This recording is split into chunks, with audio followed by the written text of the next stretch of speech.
What's happening, Panda Nation? Peter Von Panda here. You can add Bluetooth hands-free calling to any car. And of course, my 2001 Plymouth Prowler never came with Bluetooth hands-free calling capability, but I ordered this, and this is supposed to be the best of the best, really, in terms of these types of devices. This is Jabra Freeway. This is the box it comes in. I ordered it from Amazon, so I don't know if this is like a repackaged thing or something. Oh, there it is inside the bubble wrap. Anyway, and there we go. All right. So I'll tell you what, this doesn't look. This looks like a repackage, which may have been an Amazon warehouse thing or something like that. But because this plastic bag doesn't scream exactly OEM packaging, but it might be. Doesn't really matter. I don't really care about that. Micro USB cable here to charge it up, and then we do have a cigarette lighter adapter with a USB port so you can charge it up in your car. The thing about these standalone Bluetooth speakerphones is that the battery seems to last a long time. In fact, because I've tried these before, I don't know that I've ever really had to make a separate trip to charge this up because it was dead. You know, I've always, after a couple weeks, just taken it out, charged it up a little bit. Obviously, you can do it in your car, but that's all I've ever had to do, and I've never had a problem with it. Now, you can see here, plastic. This thing has been around for a while, for years. It's probably about 3/4 of an inch thick. It's not the slimmest thing in the world, but because it's so wide, it does have a pretty slim look, and you're going to clip this onto your sun visor. This is like, it's not rubber, but it's kind of like a felt, almost like a, velvet, almost type of, a little rubberish. So it should hold it in place without marring the underside of your visor.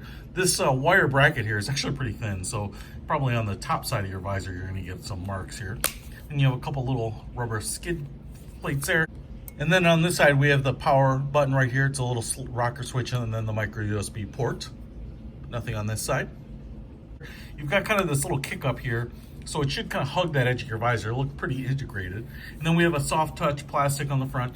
And what we have here is, I know the speaker is right here, and I'm not sure if the microphones are here. I think they have like 6 pinholes for microphones, so I don't know if there's a couple the things on the side were sensors. I've seen a diagram of this one where this little fabric cover was off, so I can't tell you that much. Little Jabra applied logo there. But this whole top panel kind of floats, and so you can see it's kind of like a mouse. Volume down, volume up, mute, voice, FM, and the call button right there. Answer, hang up, I'm assuming. Voice and FM. I'm not totally sure what that means, but kind of feel like once I pair this to my iPhone, if I hold this down, I'd get Siri, all that kind of deal. This is obviously pretty obvious. Now, one of the things that you might not like is kind of pressing for volume, but once you get that dialed in, it's pretty nice. I do like the knobs on these types of things to really kind of have fine control of it, but then you have another piece that's sticking up. So this looks very, very slim, very sleek. Now what I'm gonna do here is power this bad boy on. Okay, so a couple of interesting things I found here. The power switch is here, and if I switch it on. Power on. Nice, easy to understand.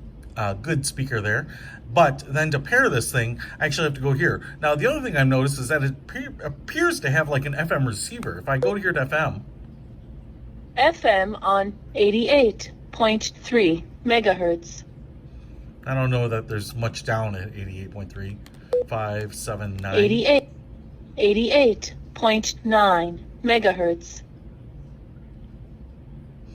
So I'm not entirely sure what that's for. Maybe kind of like when you have those FM transmitters or something like that. But I got to go here to voice. Say a command. Pair new device. Welcome. You are now ready for pairing. Go to the Bluetooth menu on your phone. So that's how you pair it. Turn on. All right, so I've got the thing paired, and I've got my little box here, and I've got the Jabra Freeway set up here. So I wanted it kind of an arm's length away. This is actually going to probably be pretty close to your face, depending on where your visor's at. But I've got it paired up here, and what I wanted to do was call my voicemail and leave a voicemail, and just kind of see what kind of audio quality the person on the receiving end is going to hear. And so I'm just going to leave myself a voicemail here, and we'll see how it goes. What's happening, Pete? This is Pete, leaving a voicemail on your phone. Yeah, I'm screaming a little bit, so I'm going to dial it back down here, like I'm kind of talking in a normal conversation voice.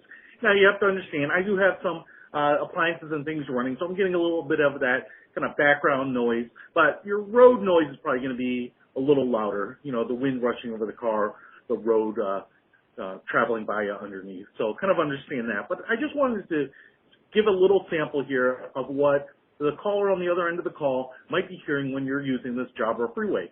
So hopefully this works pretty well. I'm going to let you be the judge of how good this speaker is. But this is supposed to be one of the best ones out there. And at $60, it won't break the bank. In fact, I feel like it's a pretty good deal. And it's pretty easy way to add Bluetooth hands-free calling to your car. Stay safe, stay legal, without having to ditch your old car, replace the head unit, wire in a bunch of stuff, which I've done and is no small feat in terms of effort or in terms of cost. And so this is maybe a good option for a lot of you. Check it out. I'll put a link in the description to the Jabra Freeway. I picked mine up on Amazon, and I'm looking forward to using it. Peter von Panda. Out!